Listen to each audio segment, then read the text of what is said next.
Size matters in NASCAR. Oh boy. Size matters, I guess. Oh boy.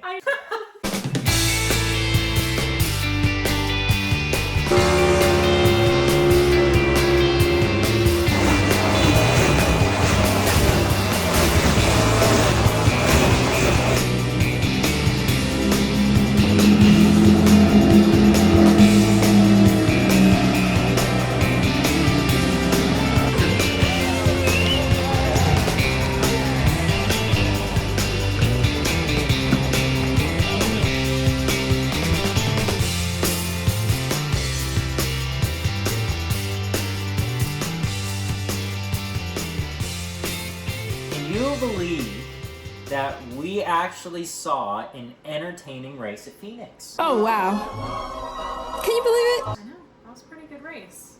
I think it was pretty good. I mean, is it as good as the 1.5 milers? Maybe not, but it was pretty close For today. Phoenix, I was pretty impressed. Not too shabby. On a scale of 0 to 100, 0 being worst race ever, never go back, take it off the circuit. It's the biggest piece of dog shit.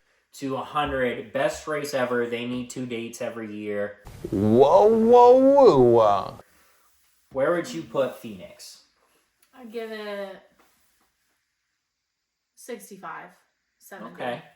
Well, which one? 65 or 70? I don't know. You want to split it down the middle, 67 and a Yeah, half? we'll give it 67 and a half. Okay, so 67 and a half. Do you want to expound upon that at all? I thought the racing was good. It was exciting. I don't know that it was so much the track versus the tire. That was an interesting component. Don't care about the stupid line rule. And here we Oh boy, the line. That was, yeah, I don't know. Well, just give it to him straight, Joey Logano fan. I don't love the call. I won't mind it as much if they are going to consistently call it, but he didn't even go over the line. It was just that he was on the line. And then I was like looking up why they would call it, and it was so that nobody behind the leaders would try to cut the line before they got there. But Logano was the leader. So I guess it's interesting to me that they gave the leader the penalty when the whole point is so that nobody jumps the leader there, but he was the leader. I guess I don't see the harm or foul when he was the leader, and the purpose of the rule is for non-leaders.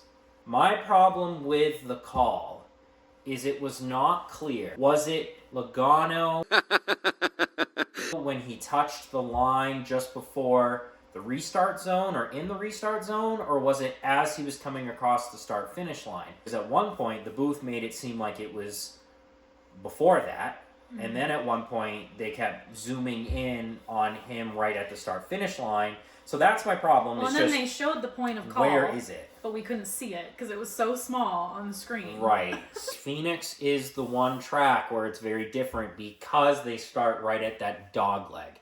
On any other track, you can't just bang left and gain a complete advantage like you can at Phoenix. So that one, I give them a pass on because they have to. Why is it so bad if you do that? Why is it so bad if you do get the advantage? The one track, you have the opportunity to do that, and they don't want them to do it. But for what reason? It's just on restarts. You can do that on any other lap. Why can't we restart that way? What's the issue with restarting that way? I don't know what it is. That could make for some really fun, exciting restarts. The problem is pit road extends beyond the start-finish line. Mm-hmm. And if you cut that early, and by virtue of that, you're bringing the whole field down with you, you're going to have people running into that inside pit wall. And I think you'd find that it would happen quite often. So there is a safety issue portion, and that's probably the biggest reason. How much of a competitive advantage can you gain? It's not a lot. It's small. It's marginal.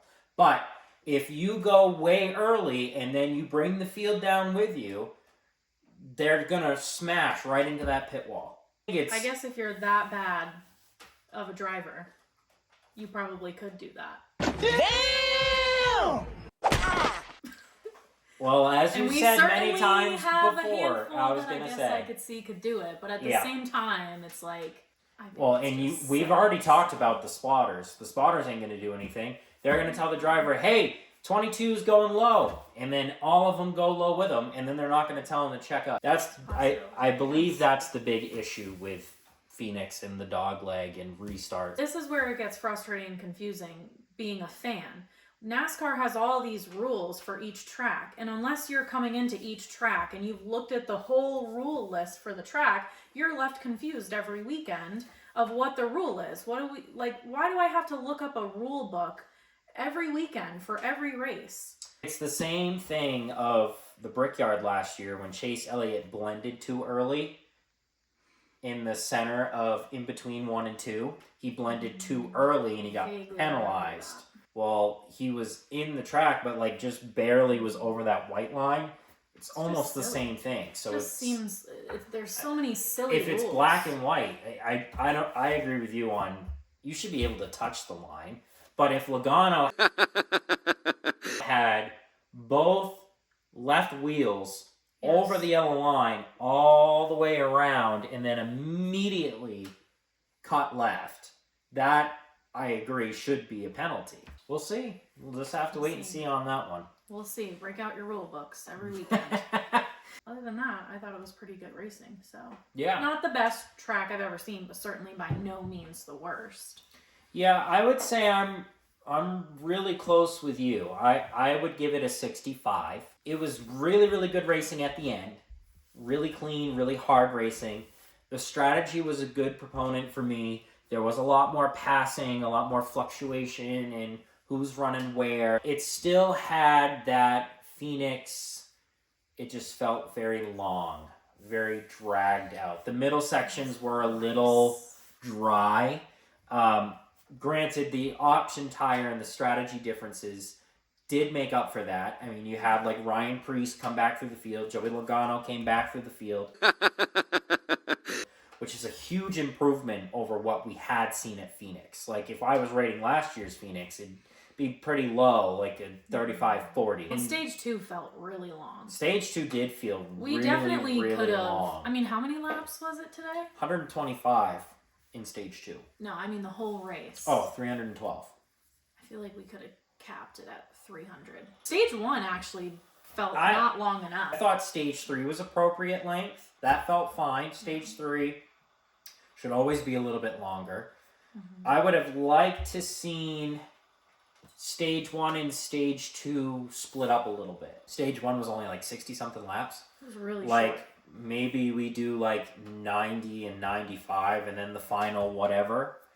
I think it plays into a little more strategy in stage 1, whereas Ryan Preece was able to ride those option tires all the way to the end and gain a whole bunch of spots. Like, great for him, but really he should have had to pit.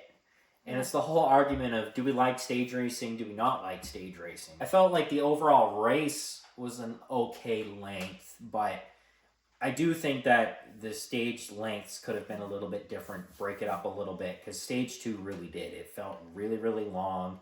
I just kind of had myself like in the feeling of, okay, can we just please get through this now? Like, That's the stage you take a nap in. Right. And you wake up for the finish just in time. Right. But overall, though, huge applaud to Goodyear. They're doing a really good job this year so far. The option tire adds a little more strategy to it. If we just do only the option tire, you kind of take some strategy away. Take it away, take it away, take it away. And I think that was kind of half the fun today. Was like, what are they going to do? Are they going to throw the option tire on? Are they not? Are they going to throw it back on after they already raced it? Because we saw some drivers that did that. Definitely adds like a Formula One style strategy, and it's different from fuel saving because you have more of a discrepancy between the cars who have the hard tire, cars who have the soft tire. I look at it as just what's going to give me the best race all the way through. And for some people, the strategy portion of it is it makes the race. So Is it the perfect tire? No. In a perfect world, you'll have it wear out a little quicker. Like, I feel like Logano should not have been able to run the same pace as the people on the primary tire for as long as he did. Once he was conserving, he was kind of able to choose to run as fast as Bell for like 20 to 30 laps. And for me, that's a really, really long window. And then it's just he kind of fell off a cliff. What I would like to see is a little bit quicker wear, but a little more longevity in the tire. And I know I'm asking for a lot.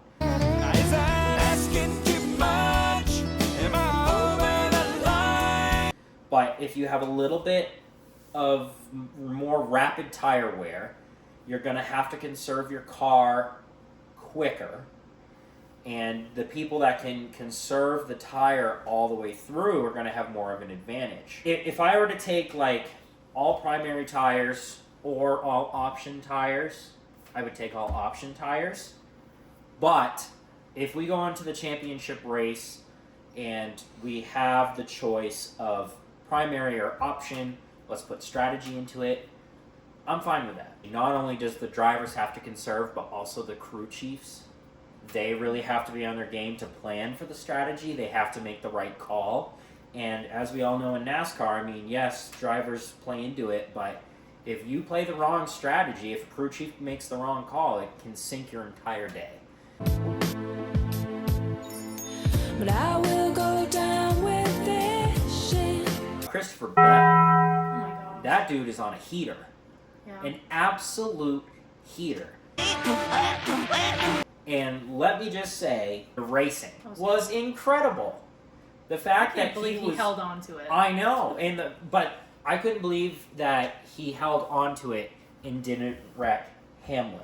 In the Xfinity race, you saw Almirola almost pull the exact same thing that Bell did today. Another last lap pass, 19 to the inside. They wash up at the line. Except he put Bowman in the wall. And that was the only reason why he won. Well, I was more surprised that Kyle Larson Young money. being right behind him and him cutting down didn't wreck him and spin him. Oh, I wasn't right. so much concerned that he was gonna wreck Hamlin. I was more concerned that when he cut in front of Larson, Young money. I thought it was game over for him. I thought he was going for a run. He was still able to preserve a Joe Gibbs Racing 1-2 finish, which is always huge for any team in NASCAR. And it just really showed that Christopher Bell is really starting to come into his own.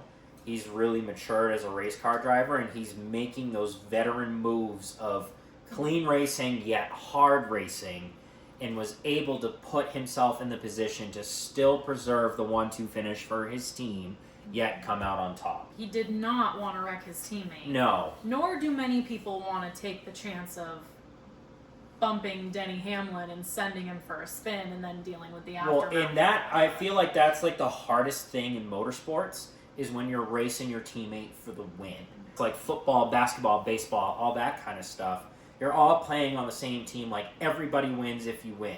Right. But in racing, you can be on the same team, but you can still lose. Right. Just like today. Hamlin lost, and he's Bell's teammate. And that's really, really hard in motorsports. I mean, props to him for not throwing a fit afterwards, though. I was Yeah, kind of waiting for I it. will give Hamlin credit. He lost with grace. He knew the move was coming from Bell. He knew that he wasn't going to be able to stop it. He knew it was coming. And so, props to both drivers. Also, props to Larson. Young money. Which, I mean, I wouldn't expect it from him really anyway. But just not completely dive bombing in there to ruin the finish. Right? He didn't pull an Austin Dillon from Richmond. It's back to 3. Here comes Austin Dillon. He gets in the back of Joey Logano. Logano spins to the bottom. Denny Hamlin. He gets collected by Dillon. Checkered. Well, and I would say, at least recently, is the best race Kyle Young money. has had. So I think he was also kind of like, I'm just gonna play. I'm gonna take a little bit of a chance, but not take a huge risk. Right. But let's look forward to Las Vegas. Now we're back to your classic 1.5 mile type track. it should be really good racing. I do think that there won't be a ton of lead changes because there never typically is with Las Vegas. It's kind of, you get out front and you're out front for a while. I don't know if they're doing any kind of tire changes. I guess we'll have to keep an eye on that throughout the week. But if it's been the same Las Vegas, I mean, it'll be a good race. Entertaining. This car's really good on 1.5 miles. So I think it'll be a good race. I don't think it'll be spectacular. Who knows? We might get a great finish like Kansas. That would be awesome. I mean, I will say, compared to what we saw last year, the racing this year has been very different.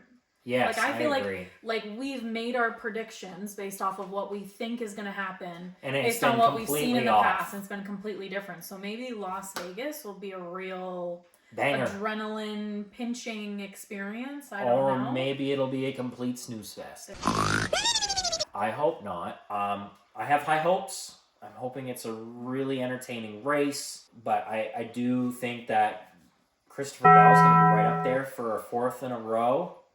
Who knows? Larson, Young money. I think, is going to be a heavy, heavy, heavy favorite. Well, and I can't tell at this point if I'm tired of Christopher Bell winning or if I'm like, let's see how long he can go. How many more can he win in a row here? I mean, I'm don't know fine. where I'm at, fine but- with it. I'm fine with Christopher Bell. I like him. He's Yeah. nothing spectacular. He's not my number one driver, but he's teammates with But my he's number also one driver. he's not a driver that you can hate. I don't feel like Yeah, he's ever no. done anything that anyone can be like, man, I hate Christopher Bell. No. Like, why would you? Why? Well, But, and if he keeps racing like he is, man, yeah, it's been impressive, honestly. it has been very, very seeing impressive. the racing. He he's was done. due. You can't be mad about He it. was due. He's been consistently getting better and better, and now he is He's just rocking and showing rolling. off.